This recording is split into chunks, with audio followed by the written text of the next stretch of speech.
In this video, I'm going to show you how I decorate this safari animal cake. Hi, it's Carolyn. If you want to learn how to bake and decorate amazing cakes, then I would love for you to join me by hitting subscribe and the bell. Before I get started, let me talk about my shirt. I made this. How cute is this? I make sugar look good. So any cake decorators out there, this is part of my little Teespring line, and I have more merchandise than what is just listed underneath the videos, but you can go ahead and click. If it says that it just comes in small and extra small, it doesn't. Just click view on spring and it'll take you to my little shop on there, and you can purchase some like cake decorating themed shirts. And just for reference, I'm 5'3", and I'm 129 right now, but that is after a 2-day water fast. So I wouldn't trust that for long. I'm usually like 132, and I wear a medium. So it goes up to usually, I think, like 2XL in most of the products. So just check it out below if you want to get a shirt. All right, enough of that. I am going to show you how I decorate this safari animal cake, and I'm just going to quickly explain. So I'm going to voice over it and explain what I'm doing. If you want to see videos that go into further detail of the techniques that I do in this video, I will link them below. And I'm starting with a 3-tier cake, completely iced in buttercream and refrigerated, so the icing is solid so I can easily handle it. And I think that's it. Let's get into the video. To start, I have a cutting board that has a piece of non-slip pad underneath it so it doesn't slide around. I have a wet paper towel that's folded up so I can wipe my tools on it. Tons of tools. X-Acto knives, Dresden tools, and also I have needle tools and paintbrushes. And all of my fondant is always mixed with Tylose. This is Gumtex, CMC powder. It's all the same thing. It's going to help your fondant stiffen up. I will not use fondant unless it has this stuff mixed in. I will link it below. I have brown fondant. It is rolled out pretty thick, and tan fondant rolled out thin. Again, this has been sitting out. The Tylose has stiffened it. And now I'm just going to trace the outline of the monkey. Make sure you don't press too hard. You don't want to poke a hole in the fondant.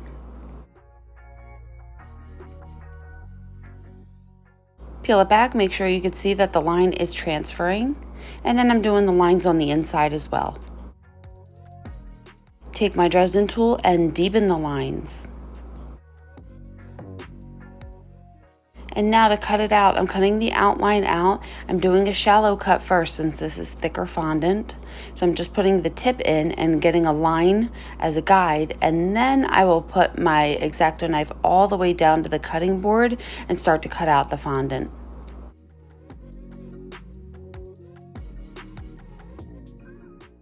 Carefully peel it away and use your tools, use your fingers to smooth it out. You have to smooth your cuts, so it takes a little bit of time, but it just makes your pieces look so much better.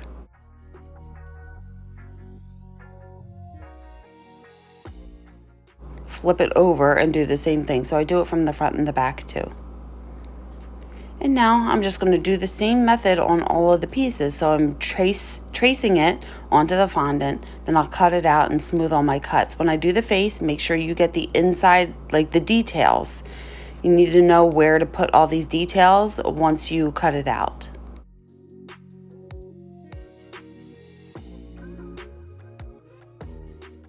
And do the same thing for the belly and the hands and feet.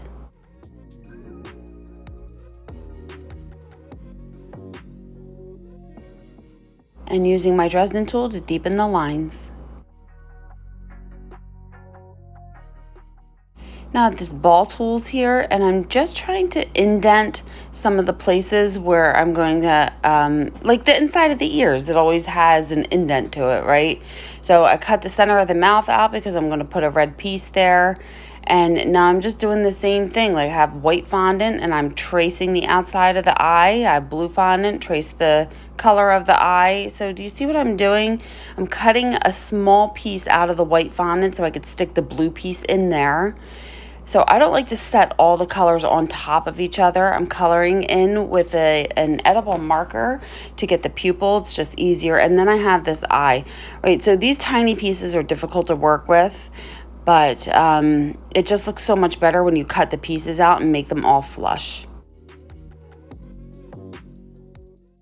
And now I'm doing the same process for all of the pieces. You see, I trace the mouth, cut it out, smooth it out, stick it in there where it's supposed to go, and do the same thing for the tongue. Now, where the face is going, I don't want the fondant to just sit right on top, so I'm using my ball tool to press it down. This way the piece will sit a little more flush. Is that the right word, flush? It is. Getting a little water on the back of the belly and putting that down. And doing that for all the pieces. Once I put it down, I use my ball tool to smooth the edges. That way it looks like it's not just sitting on top of the fondant.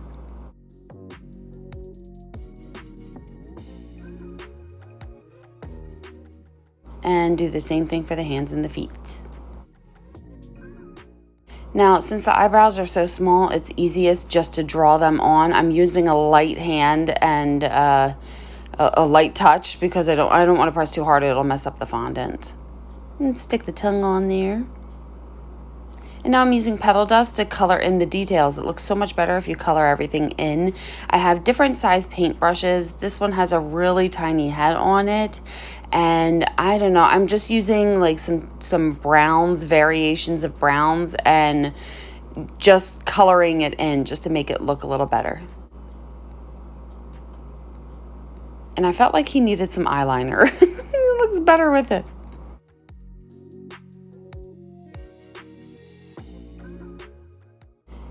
And getting a little black petal dust to deepen the brown section. And I wanted to cut that little piece of hair. I just did that freehand looking at the picture and sticking that on.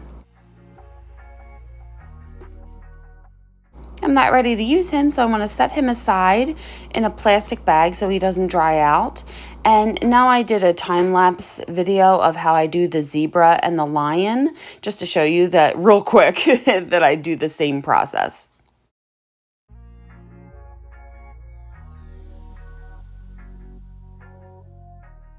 With the zebra, I drew the stripes on with an edible marker. It's just easier than to cut all those stripes out in fondant since they're so small.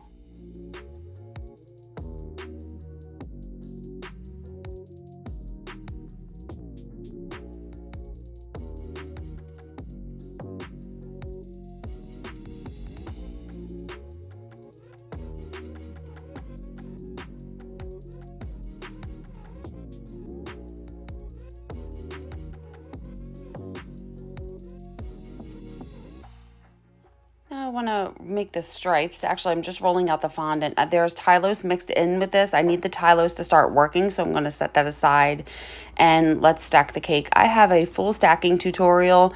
I will link that below if you want to get into more detail on how I stack cakes. But I'm measuring my straws, cut them to size, get them in the cake, get some buttercream down, and stack the cake. Making sure it's level, doweling it. You know the process. Wiping the board clean. I'm obsessed with clean boards. And now I have a cake box lid. I cut the lids off of cake boxes and keep them just for stuff like this. And I'm making little stripes. So I'm starting at the bottom and finishing at the top. And that sounds so stupid, but it's like a point on both ends, right? So I'm doing pointy ends for both, and then for the zebra ones, I'm going to do some that have a flat end. You'll see later what I mean. Let's stick them onto the cake. This cake is right out of the refrigerator, and it's cold, so I'm not going to mess it up. I'm going to start with some Crisco. There's a couple different ways you can stick things to cakes. So Crisco is very forgiving. You can move it once you stick it on the cake, but it doesn't have as strong of a hold. Now let's try some piping gel, and you can get some on the back as well. And with piping gel, you still have a little bit of time to move it once you put it into place.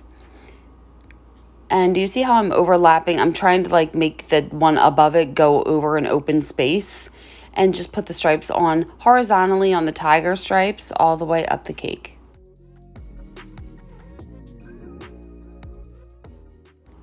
And then for the zebra stripes, let's use water. So water is still a little forgiving. See how it's flat on the bottom, flat on the top, right? So I'm going to do some that are flat and some that are pointy. And I'm going to do a variation with the zebra stripes. I'm going to go vertically instead of horizontally. Now let's do the giraffe spots. This brown fondant has Tylose mixed into it. I have this giraffe stencil and I use this. If you don't have a stencil, you could just freehand it, but I put it down, roll the rolling pin over it so I get the impression in the fondant. Flip it over so the spots aren't all the same, and then just do that the whole way up the fondant. That way I have a little pattern to trace, and I have that little round cutting tool, and just cut the little spots out, smooth the cuts, and then set them aside.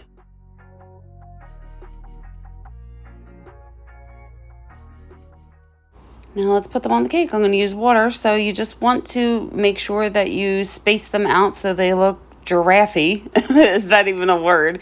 And some at the top that I'm going to use like a flatter edge like I did with the zebra, right? And just fill it all in. Let's move on to the name.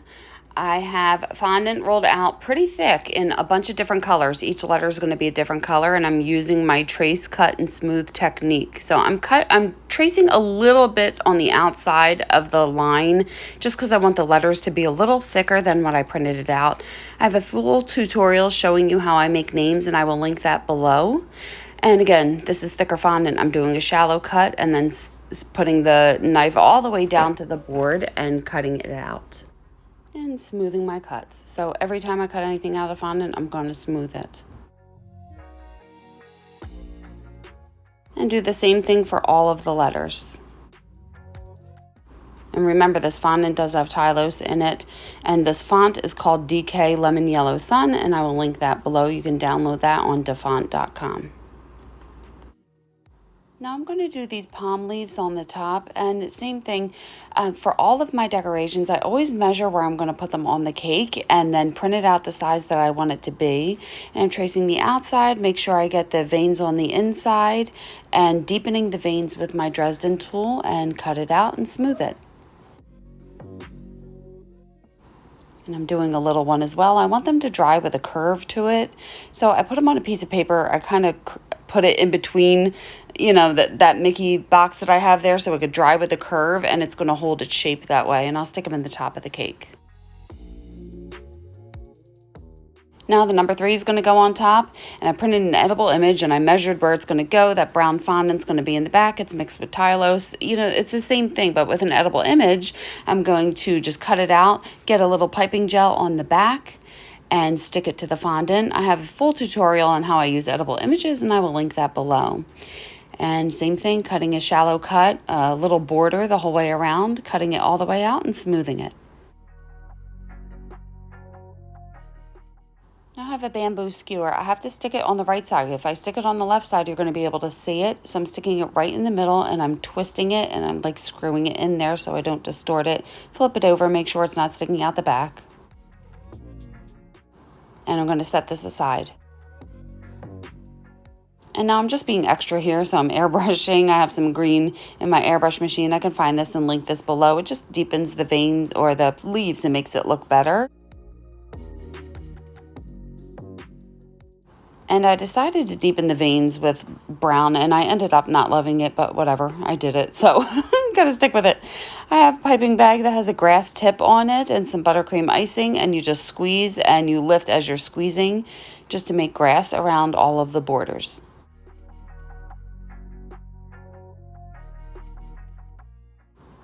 And now let's decorate the cake. So I want to put the name on. I always start with the middle letter. So getting a little bit of icing on the back, pressing it against the cake, and use a dry paintbrush to remove any icing that's sticking out. So the grass is holding it on the bottom, and that little icing at the top is sticking it to the top of the cake, or to the top part to the cake.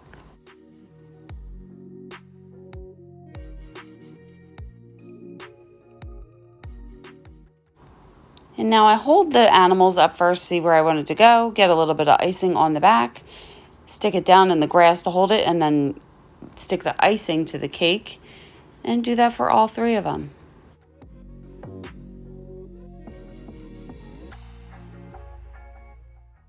Little too much icing behind the tail there.